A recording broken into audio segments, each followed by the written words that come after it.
কি করছো নীলাদ্রি? হুম, কি করতেছো? ইসিজি হচ্ছে? রিপোর্ট তো ঠিক আছে। রিপোর্ট কি বলছে?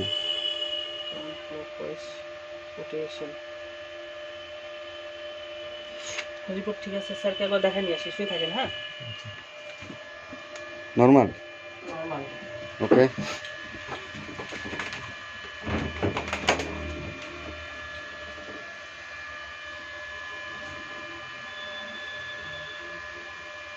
আমাদের এমইউ মেডিকেল ইউনিট ভ্রাম্যমাণ চিকিৎসায় ট্রিটমেন্ট চলছে। গাড়িতে ইসিজি হচ্ছে।